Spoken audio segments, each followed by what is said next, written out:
In the realm of cryptocurrency, there is a lot of fascinating news. An exchange-traded fund ETF that will invest in XRP will soon be published, according to Blackrock, a massive financial business. XRP has made significant progress thanks to this additional backing, which demonstrates that its usage is expanding to a wider audience. Individuals who have made investments in XRP will be pleased to learn that Blackrock has entered the cryptocurrency market. Please remember to follow, like, and share this post. Let's get started. Next up for XRP is a spread of $5 to 10x the current price. Breakout Bearcrap MACD indicator trending bullish on 3 months of data. Therefore, this indicated that a significant relocation was going to take place very soon. Simply purchase spot and shield, and as soon as they hit $5, sell them. What you ought to do in the near future is probably that. In spite of the fact that it is likely that XRP has not yet completed a correction, I anticipate a very powerful bounce in the event that we hit the support that is shown by the dotted lines below. As a buffer, this location has proven to be effective. The following one was that SAC was punished for abusing its power in the Dabox case. A punishment was handed out. It was initially believed by the SAC that they had lied to the court. Nevertheless, they later stated that the sentence was not appropriate. The United States District Court for the District of Columbia determined that the Securities and Exchange Commission had behaved in bad faith in a complaint that it had filed against the Dabox. A move to dismiss without prejudice was submitted by the SAC. However, Judge Robert G.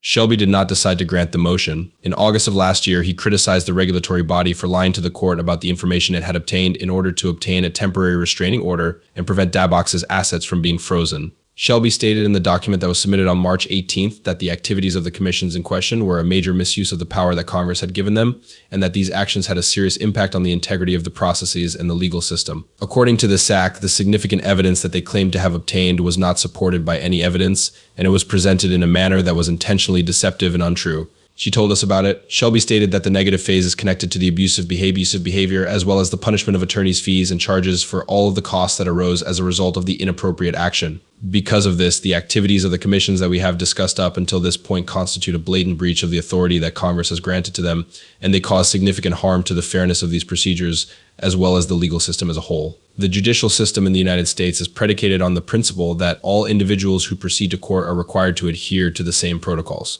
While Dabox was a licensed provider, the SAC alleged in the complaint that it filed in August that the company had engaged in a currency scheme fraud that was worth $50 million.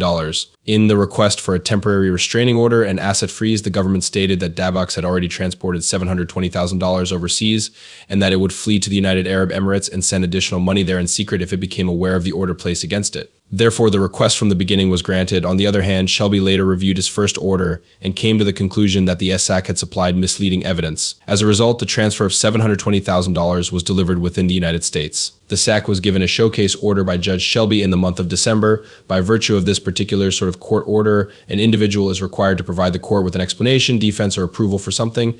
In spite of the fact that the SAC acknowledged that its actions were not forthcoming, the regulator stated that the sanction was not appropriate. Consequently, Shelby placed the blame on Michael Welch, an attorney for SAC, for attempting to conceal the truth and misleading the court members. It is clear that Welch was aware that the statements he made during the TRO meeting were incorrect nevertheless. Rather of admitting that he was wrong, he and the commission attempted to alter the language in a manner that would conceal the misconduct and ensure that it would continue.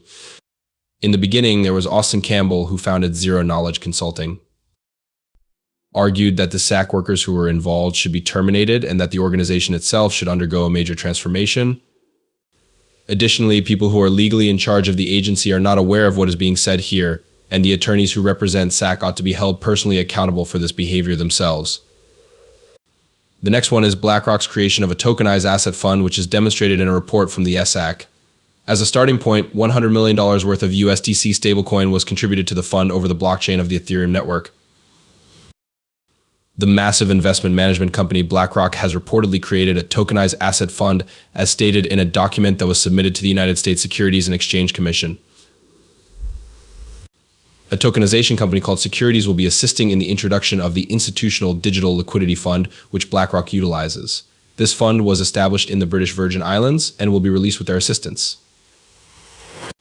According to the documents on the blockchain, the fund was first established with a total of $100 million in Circle's USDC stablecoin that utilized the Ethereum network. As a result, it is reasonable to assume that Blackrock's. During the month of January, InterDigital Asset Fund surprised the market by introducing a spot-based Bitcoin exchange trading fund. The fund initially had more than $15 billion in assets under control. Because of this, the company also submitted an application for a spot-based exchange-traded fund ETF in the previous year. In an interview with CNBC that took place in January, BlackRock CEO Xrp stated that exchange-traded funds ETFs for Bitcoin and Ethereum are merely stepping stones on the path to tokenization. My gut tells me that this is the direction that we are going to follow. The fund is also a significant step forward in the process of converting assets from the real world into tokens. When it comes to the intersection between digital assets and traditional banking, one of the most rapidly developing areas is the concept of putting traditional assets on blockchain in order to expedite payments and make things operate more smoothly. Does the XRP ledger AM just function with the XRB? This is what the chief data officer of Ripple has to say. In light of this, the community surrounding Ripple's XRP Ledger automatic market maker is currently engaged in a lively discussion over the capabilities and potential applications of the platform as it prepares for its imminent launch in 3 days.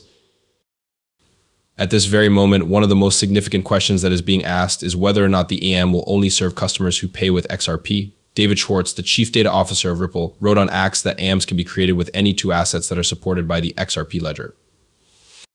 This was done in order to address the recurring concerns that have been raised, those individuals who are in possession of XRP and AM. In a recent article, Crypto Basic discussed the possibility that users of XRP could generate income by participating in AM liquidity pools. The other assets, on the other hand, have not been the subject of much discussion. I was not included in the list. Unlike the majority of the stories that concentrated on XRP, Schwartz assuaged everyone's concerns by stating that the AM would be compatible with a wide variety of cryptocurrencies.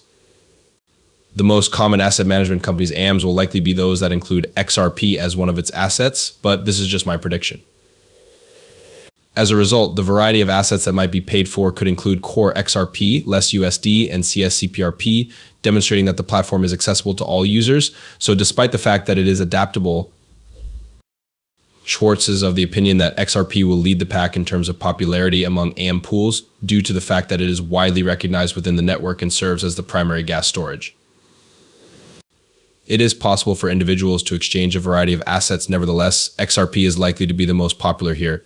The rumors that Ripple would use XRP to improve the liquidity of the AM in order to combat any potential selling pressure were also refuted by Schwartz. What comes after this? The advanced message module AM of the XRP ledger will be implemented on March 22nd, following the validator's agreement on it on March 15th. The network is currently experiencing a significant period, equally significant due to the fact that a great number of individuals are curious about the impact that it will have on the price of XRP on the charts. On-chain specialist Mr. Huber is one of the individuals in this group. For illustration purposes, he referred to earlier network enhancements. When it comes to the realm of finance, XRP possesses the same amount of potential as Ethereum in the form of an unclear fusion. When the launch of the Ledger AM feature of XRP draws nearer, members of the community will be paying close attention to it and praising its greater support for assets as an indication of its openness. The attention will shift to anticipating how the market will alter and how significant XRP will be in the ecosystem of the AM now that the rollout is getting closer and closer. That is pretty much all the news that we have for today, so let's move on. Please remember to follow, like, and share this post. God bless you, and I'll see you in the next one.